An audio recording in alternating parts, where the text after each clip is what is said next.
Well, hello, everyone, and thank you for joining our webinar. I'm Mark Clymer with DataColor, and I'm joined today by Mark McNulty.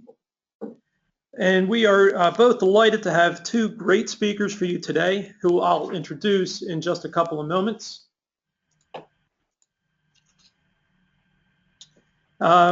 In just a moment, we'll begin our webinar, 5 Common Mistakes Made with Photoshop for Science, Tips, Tricks, and a Case Study. At any time during the webinar, please use the questions section of your GoToWebinar control panel to submit your questions for the question and answer section at the end. At the conclusion of today's webinar, we will have a drawing for a free DataColor ChromaCal monitor calibration set. After the Q&A section, we'll select someone at random from the list of remaining attendees, so you have to stick around for a chance to win the monitor calibration set, which is valued at $499 US. After the presentation, then I'll also announce a special limited time offer just for webinar attendees. And now let me introduce our speakers. Jerry Sedgewick is a recognized authority on microscopy and digital imaging and the use of Photoshop for scientific images. He's authored or co-authored 2 books, several book chapters, articles in peer-reviewed journals, including Science, PNAS, Circulation, and most recently, the Journal of Histochemistry and Cytochemistry. Mr. Sedgewick has taught courses and delivered numerous workshops and presentations on scientific imaging and image integrity at scientific conferences, and he directed a core microscopy facility at the University of Minnesota for more than 15 years. Through his company, Imaging and Analysis, LLC, Mr. Sedgewick actively consults on scientific imaging, image analysis, and forensic analysis of images. Dr. Dawn Dawson received her Doctor of Medicine degree from Eastern Virginia Medical School and is board certified in Anatomic and Clinical Pathology after completing her residency and fellowship at the Cleveland Clinic Foundation. Dr. Dawson continued her training as a fellow in the Translational Research in Oncology Training Program. Dr. Dawson is an assistant professor at Case Western Reserve University's Institute of Pathology, where her current research focuses on growth factor, receptor cell signaling, and carcinogenesis models. Additionally, she is involved in developing tissue-based microdiagnostic methods for testing efficacy and chemotherapeutic agents targeting activated cell signaling proteins. And now, I give you our first speaker, Mr. Jerry Sedgewick.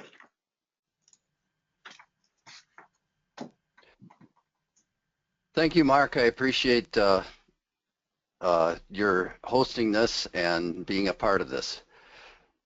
First of all, I'd like to talk about the topics that I'll address. We're going to talk about common post-processing corrections. We're going to talk about the use of history log, which is a way in which you can record what you're doing in Photoshop, and about monitor calibration. We'll go into how to do some things in Photoshop, and we'll also go into how to do things in an accompanying program called Bridge.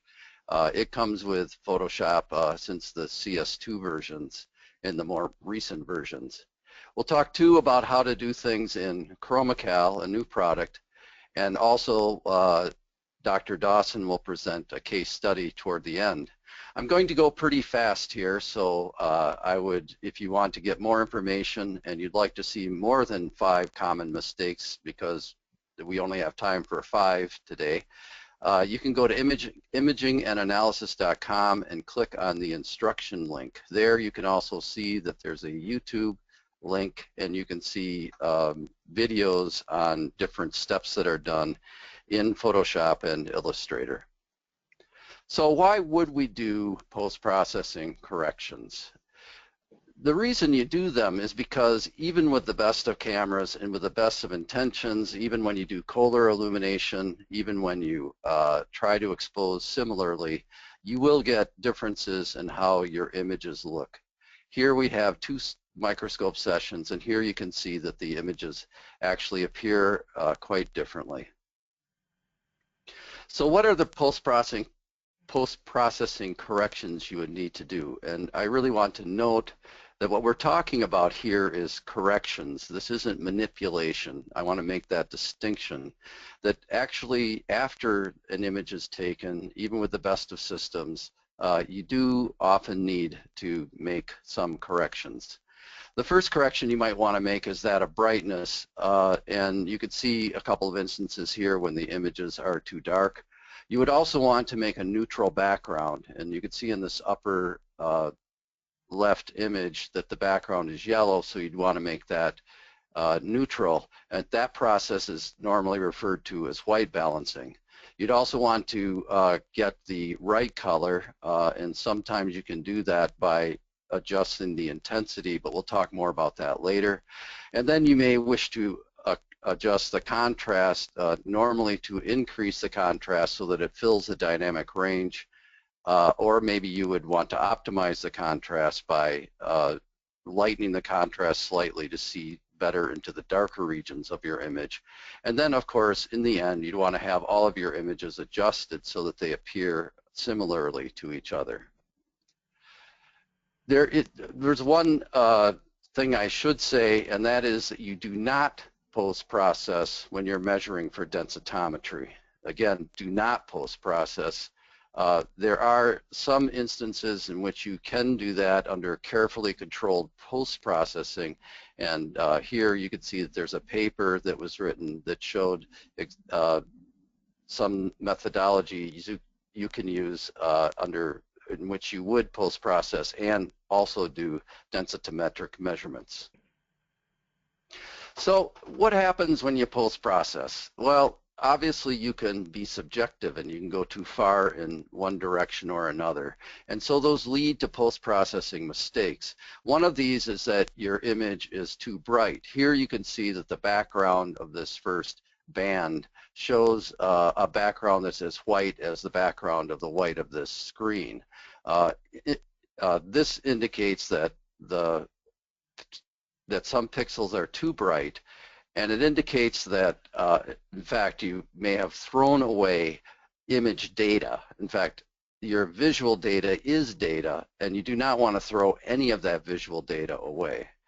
In the second instance here, you might assume that by having white balanced, you will then return the image to the right colors, but in fact, that isn't really true unless you have some means through which you can calibrate to a standard. And so in this instance, you can see that although the colors have been returned by white balancing, you don't really absolutely know that these are the right colors, except by looking through the microscope and then looking at it and then hoping that you have the right colors. You would also, you may also want to change the color intensity. In this instance, the color intensity was ramped up so that it's quite colorful. And what I mean by intensity is how bright or how vivid the color is. And normally that's done according to the tastes of somebody in your work group, and doesn't necessarily have to be done.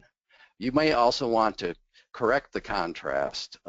In most instances, what I mean by correct is you expand your contrast so that it fills the dynamic range, but you may also wish to optimize the contrast so you can see better into the darks. And you may want to, and of course in the end, you would want to match all images with related images.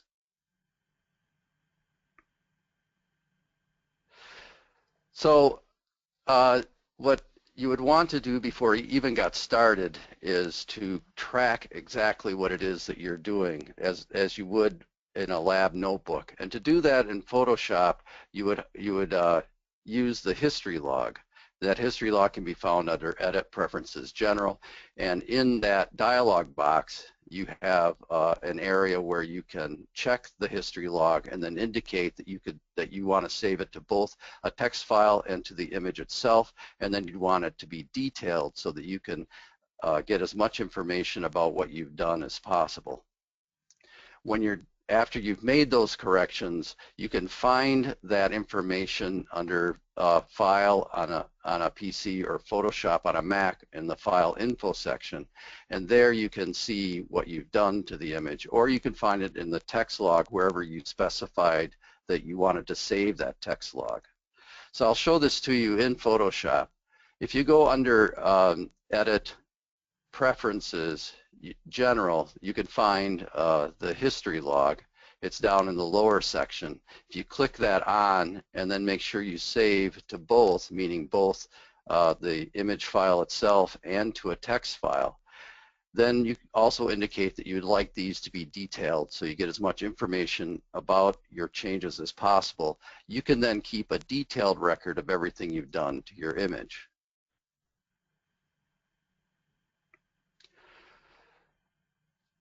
In doing some of these corrections, you actually will have instances in which you would be making some subjective decisions. When you do that, you need to make sure that you have a calibrated monitor, and that monitor should be calibrated with some sort of hardware to ensure that it's calibrated correctly.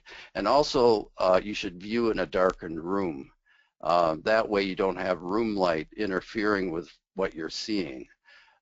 And also, it's wise, if you can, to purchase an interplane switching monitor, an IPS monitor, interline plane switching monitor, because it has a wide viewing angle.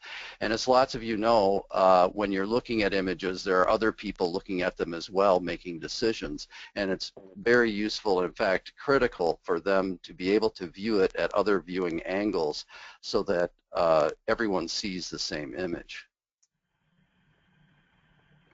So how do you do these things in Photoshop and keep yourself from making mistakes? First of all, you would want to white balance and adjust brightness simultaneously. To do that, you go under Image, Adjustment, Levels, and you choose the Levels dialog box in which to do your corrections. Note that you have these auto tone, auto contrast, auto color settings. Those don't work 100% of the time, and so I don't use those. In the Levels box, you want to use the white balancing eyedropper tool. So if you double click on that, you will see a second dialog box. In there, you want to indicate that your red, green, and blue are at 240, 240, 240. Why, might you ask? So that when you use this white eyedropper tool, you don't oversaturate or make your whites way too bright in the image, and this prevents the function from making your whites too bright. So once you do that, you can go into your image and you can actually click on the background of the image itself. While you're doing that, you want to make sure that you don't click on a part of the image that causes your histogram and your levels box to cross this y-axis at the end of this rectangle, at the right end of this rectangle. This is your histogram. It indicates pixels at each position from dark to white. You don't want all the whites to be up at this area. Instead, when you click on a white area, you want to make sure that your histogram shows that very few pixels are actually too white on your image. So when you do that and you white balance, you could avoid mistake number one, which is too white, and you could approximate the right color, but again, you're not going to get the right color unless you're calibrating against some kind of a standard of colors.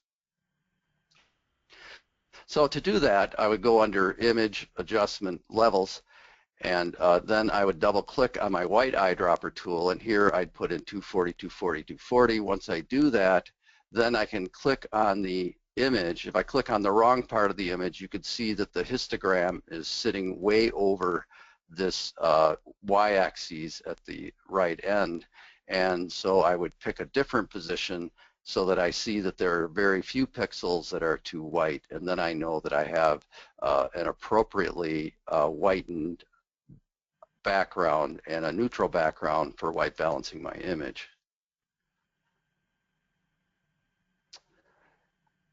You may wish to change the color slightly, and in my own experience, usually the problem isn't that the color is wrong. It's that the color is either too saturated or not saturated enough. It isn't bright enough. You may wish to change the saturation depending upon the person in your group who believes they have the best eye for color, and make sure that everyone else knows that. And then you can do that by adjusting the saturation, and I wouldn't go any further than a +30 or the colors start to look false. So you can adjust color and repair mistake number 3, the right intensity, as long as you don't intensify the colors to the point at which they look false. So to do that in Photoshop, I would go into image adjustment and then into hue saturation. And here then I could change the saturation. As you can see, if I go too far, it looks very false. And I'm just going to increase it slightly. And again, this is subjective and it's done by eye. You may wish to adjust the contrast in Photoshop. If you have too little contrast, you'll see that your histogram doesn't end at the very extremity of your dynamic range here. And so then you would adjust the black eyedropper or the black triangle to increase the contrast in the darker region. Or you may see that you have too much contrast and that in the black areas you can't make out detail, so you'd want to optimize the contrast by reducing the level of the black. In that instance,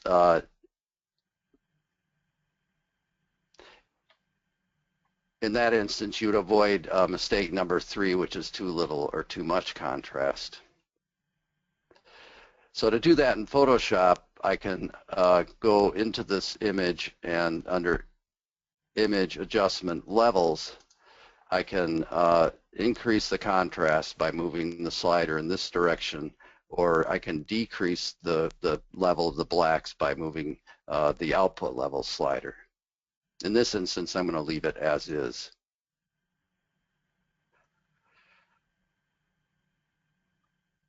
And so how do you then adjust the images in one session so that it matches another? You could repeat all of the earlier steps that I just showed you on other images one by one, or you can record the steps using a macro. In Photoshop, it's called an action. And then you can apply it to the directory using the automate batch process. And that's not a really simple process, but it's something that you can do in Photoshop. The better way is to use a companion program called Bridge, and a program within Bridge called Adobe Camera Raw. I'm sorry, I keep accidentally hitting the wrong button here. So in Bridge, you can use Bridge instead of Photoshop by choosing the images that you're interested in, and then right-click and you can open those images in Camera Raw. And then in the Camera Raw box, what you'll see is a function here to select all the images. Generally, you'll have images all from one session. You'd select all those images. And then you have the same eyedropper tool that you have in Photoshop, only this eyedropper tool doesn't need to have you put 240, 240, 240. It works a little bit differently than Photoshop. You also have icons on either side of your histogram, and these icons will actually light up if you have gone too far and you make something too white or too dark. And then you have a way in which you can adjust the whites and the blacks just as you did in levels in Photoshop, and a saturation slider. Note that you adjust the whites and the blacks instead of using the other controls that are in Bridge, because these will create incremental changes. In other words, they'll keep your image linear, so the relationship of the dark to the bright colors remains consistent. If you don't use those, you can actually make your image nonlinear. Of course, this assumes that the acquired image is linear. So to use Bridge, we then go and choose the 3 images that we're using today, and then right-click and open it in Camera Raw. Once in camera raw, we can select all, click on the white eyedropper and the white balance tool, and then click on the image. And then you can see the histogram doesn't go to the end, so that we would then increase the white until we go too far. When we go too far, we get a red overlay and we see an icon that turns white. So we're going to back off until we make sure that we don't have too many pixels that are too white, and then convert. We can do the same on the dark end. It doesn't need really a contrast change in the blacks, and so we don't need to adjust that here. And then we can adjust the saturation subjectively if we desire. Because I changed the first one, it changes all the rest. In instances in which the images are pretty much the same, this would work, but in this instance it doesn't. And actually, even in instances where you have different magnifications in a microscope session, you'll find that it doesn't work and you have to go one by one. And so in this instance, I need to back off on my whites, again go in and white balance. I can increase my whites and then increase my blacks if until I expand the histogram, and then again I could adjust the saturation, and then do the same for the final one, which again is adjusted differently. And I can use the white balance tool, click, and again expand the histogram, and then increase the blacks if I feel they should be. In this instance, I would like the blacks actually not to be so black, so you can see detail down in this region, and then change the saturation if I need to, if I feel that's appropriate. I can then save the image. If you save the images, it forces you to save them as a different name, and so that keeps you from saving over your original. If you open the image, it'll open in Photoshop. You could save over the original, and that's not a good idea. You should always keep your original. So that's how it'd be done in Bridge. I'm going to go to a new product that I think is better than both of the previous products that we've looked at, and that's ChromaCal. ChromaCal is a new tool for bright field and plane polarized light microscopy. It has several advantages over Photoshop and Bridge. It checks for camera linearity. Remember I talked for a minute about linearity? You can't believe that your camera system is linear and that you are getting incremental differences as you move from black to white. In my own experience, over 50% of camera systems that I've looked at are nonlinear, and you really need to look into that, especially if you're doing densitometry. It doesn't require the user to activate a history log. You can't ever save over the original image. It always makes a second image. It performs white balance and brightness steps automatically to each image. It allows only linear contrast adjustments, and it shows before and after side by side. So to use ChromaCal, you acquire an image of a calibration slide during your microscope session. You open the calibration slide image in the ChromaCal software, and then you align the calibration circles to a grid overlay. You can then batch the images by going to the appropriate buttons, indicate where the images are and where you want them saved, and then you can process the images. So I'll show you how you would go about doing that in the ChromaCal software. First, you would open the calibration image, and this one I've already opened, so it remembered to adjust it so that it would align with these with the grid. It would align the circles with the grid like I talked about. And then you can batch multiple images by selecting your where your source images are. In this instance, they're on the desktop. And then I'll choose the same for where I want to save them. You could see that they're here. Here's where they are before. Here's after. If I click Process Images, then I can process all the images, and they're all white balanced and corrected independently. Now if I go, when it saves those images, I can actually see that they saved with a different name. You'll note that ChromaCalibrated is in the name of the image, and it did not save over the original, and you can see that the post-processing log information is saved with the image. So now I'll hand this over to Dr. Dawn Dawson, who will present a case study in which imaging is a vital component.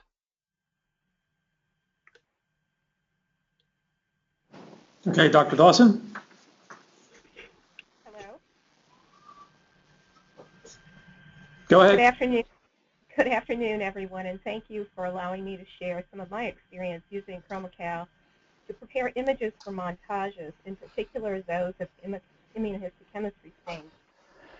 Typically, I would struggle during the manuscript preparation part to make images for a group figure that was consistent and comparable for evaluation, and I was looking for any method that would standardize the images for the montage without altering the original image data, while also saving me some time and effort.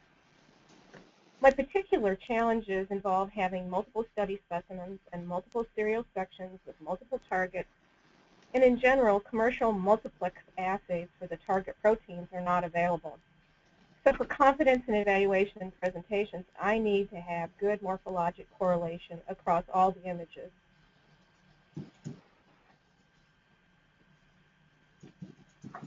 Of course, and as you probably are familiar with, I encounter other common complications associated with histologic specimens, such as issues with specimen preparation, specimen heterogeneity, and even microenvironmental factors in the tissue that impact staining specificity and the relevant expression profiles. On the image capture side of this process, it's common to experience day-to-day variability stemming from the protocol, the imaging protocol execution, the imaging system itself, or the operator. And in addition, it can be challenging to get inset figures designed to show critical high magnification features that match the low power image counterparts with acceptable contrast and color composition. So as an example, this slide shows a series of images taken from an EGFR cell signaling study that I did in normal liver stained with 3 different antibodies.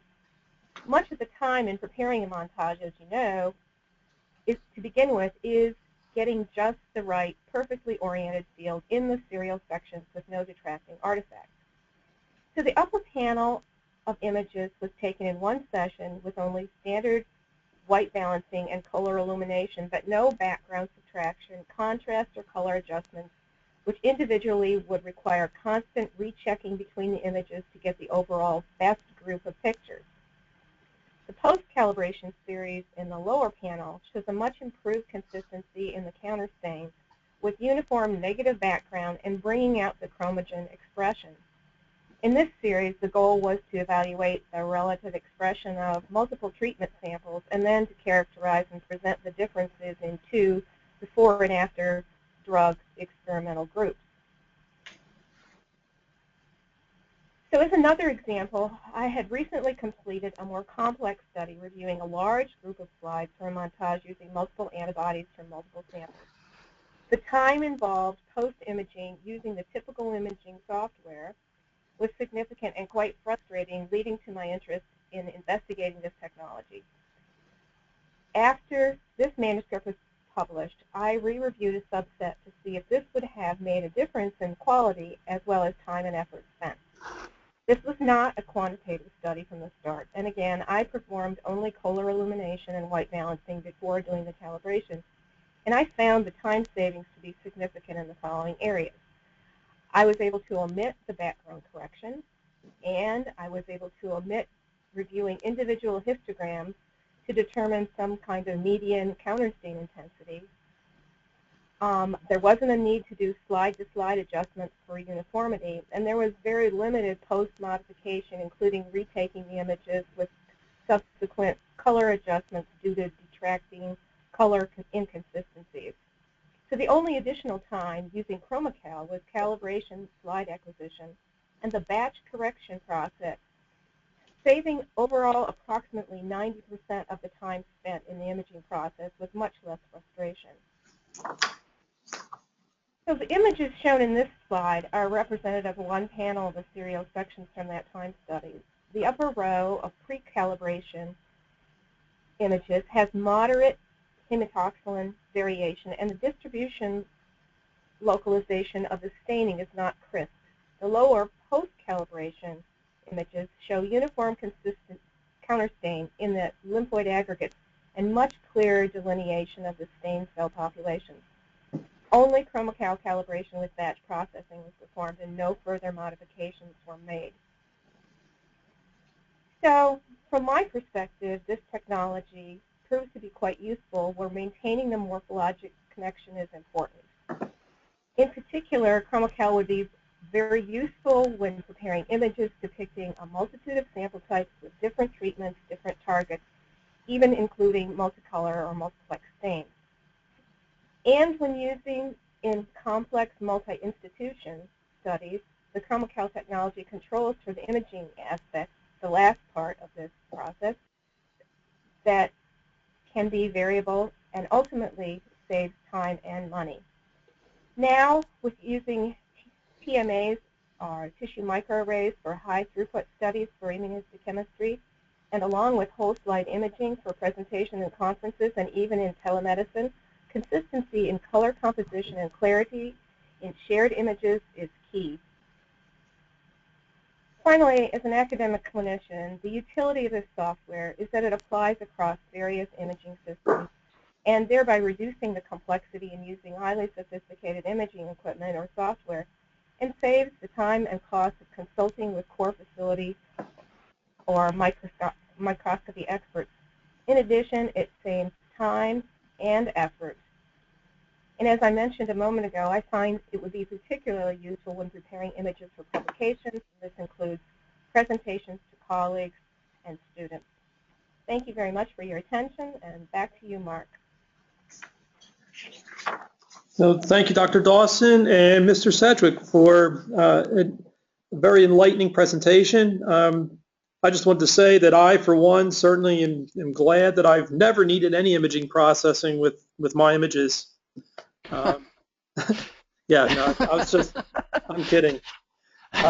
Well, we here at Datacolor believe that the best way to experience the benefits of ChromaCal is with a free trial. As a participant, I guess I need to change slide. There we go. Anyway, we believe the best way to experience benefits of ChromaCal is with a free trial. And as a participant, you would get both the software and a ChromaCal calibration slide to test for 30 days in your own lab with your own microscope and your own images.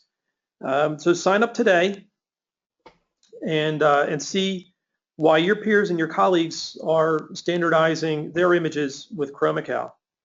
Just look for the free trial special offer button that is on our website at chromacal.com. And for those of you who are ready to add ChromaCal to your imaging process, we're offering you, the attendees of this webinar, a special 15% discount on your purchase. Just use the coupon code webinar09 when you order ChromaCal online via our website. And do hurry, this offer expires in just 30 days on October 9th. And now we're ready for our Q&A session. And let's see what we have for some questions. I have a question here for Mr. Sedgewick.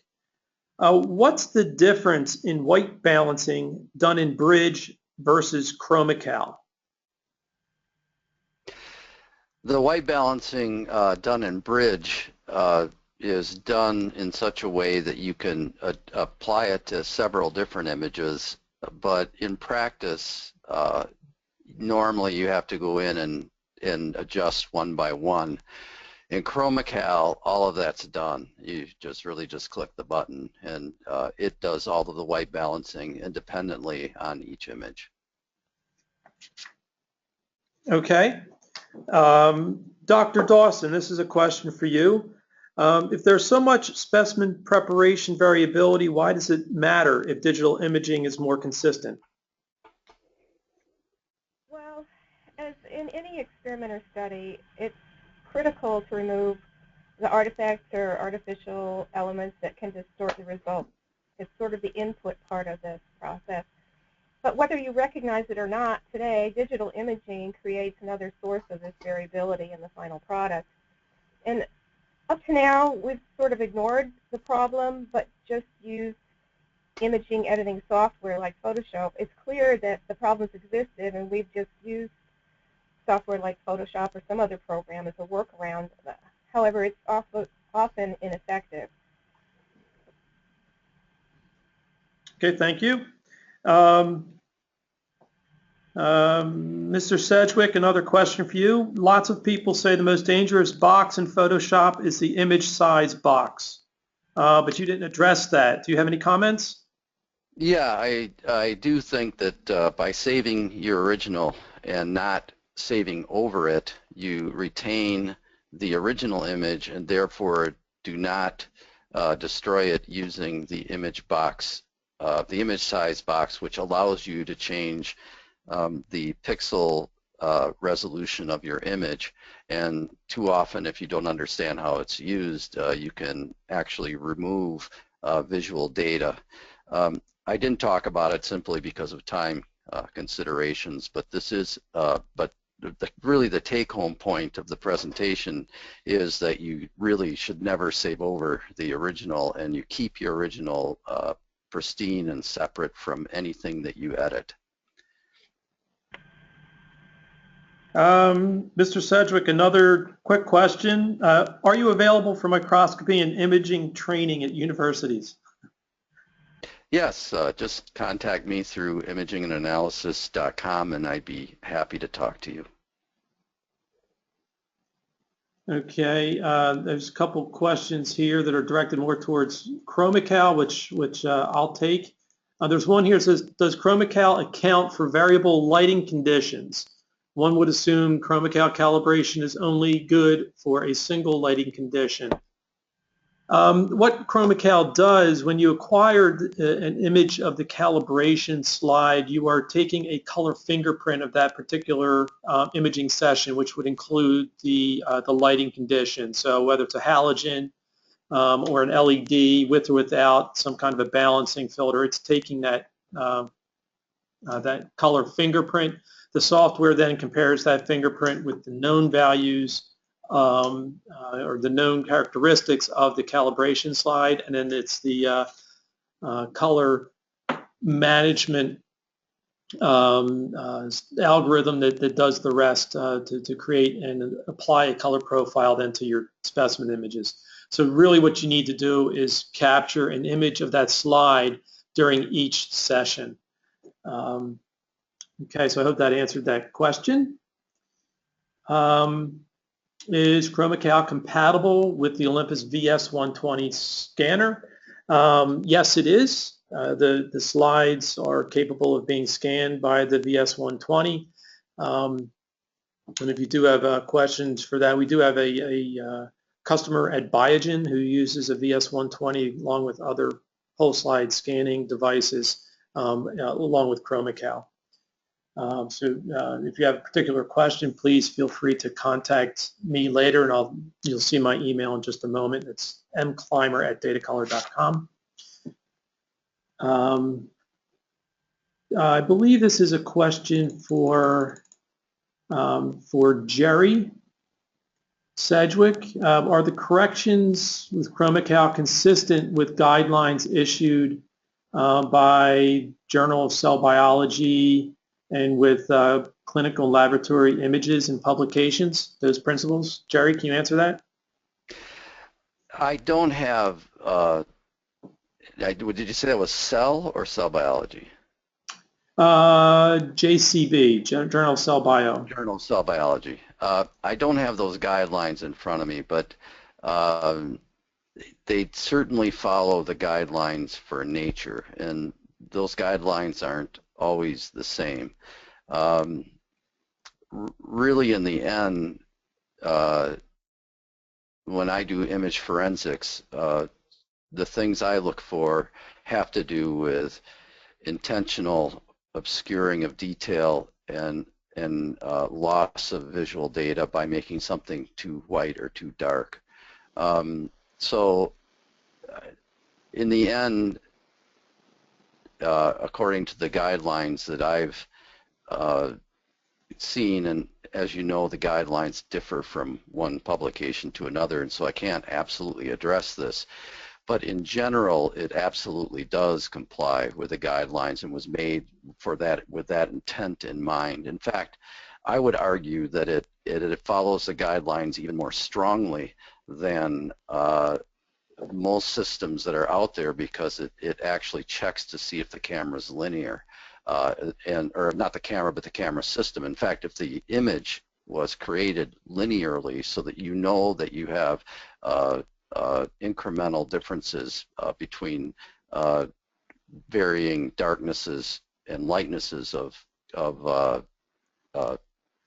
features in your image, it actually guarantees that that's happening. So to my way of thinking, it actually does a better job than just about anything I've seen. Well, it does a better job than anything I've seen on the market, and I'm actually rather distressed that there are so many camera systems that do not produce linear images.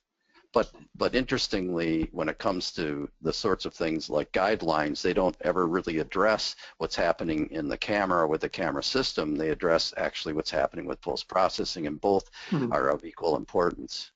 Right. So I mean, I just want to add one thing to that, Jerry, is that whenever an image is submitted for publication, they do often require the original to be submitted as well for comparison, and full description of any processing should be included within the manuscript. So that's all good practice. Here is a question for Dr. Dawson. How open are pathologists to digital pathology and image analysis using digitized images?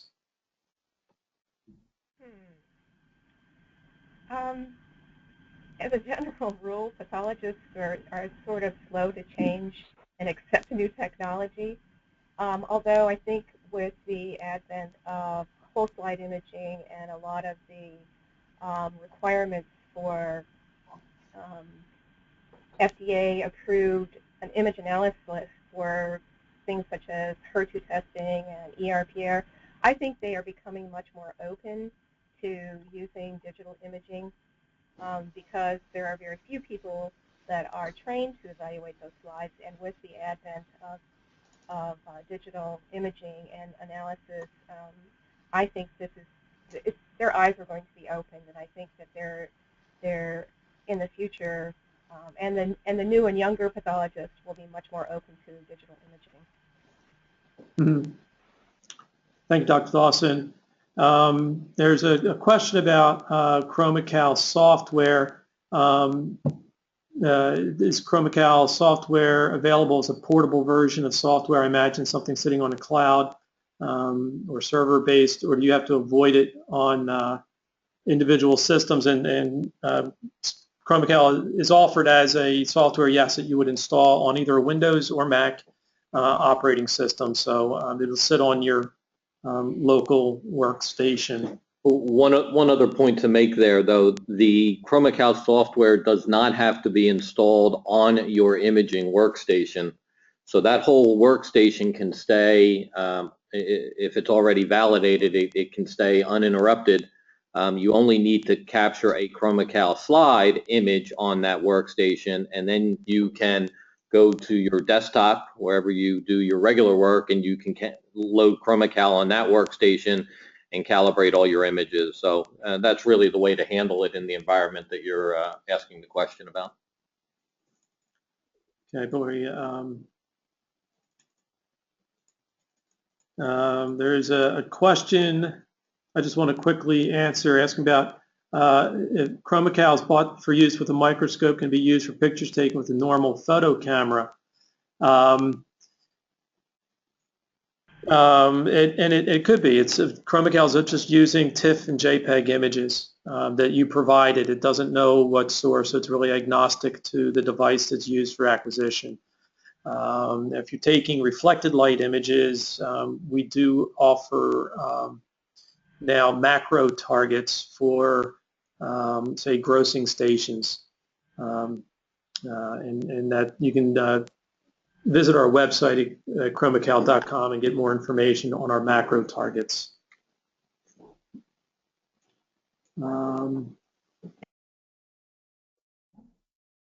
Okay, I think this may be our final question. How does one know if the camera or image is linear? Jerry, would you like that one?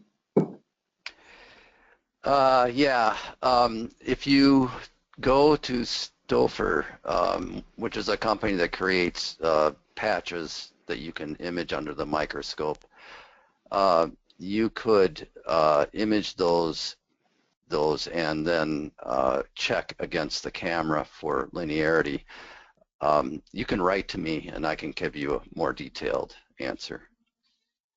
So just Jerry Sedgewick at imaging or Jerry at imagingandanalysis.com.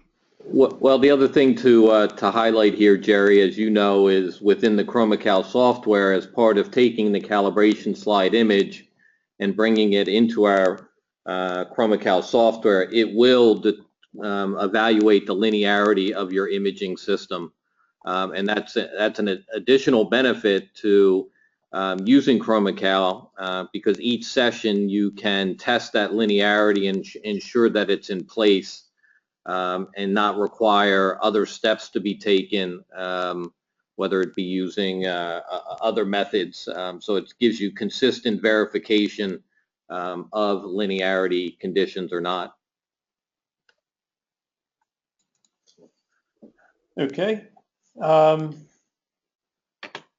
There's just a couple other questions which we'll take offline. Be assured we will respond to you. So let me now move on to the next portion.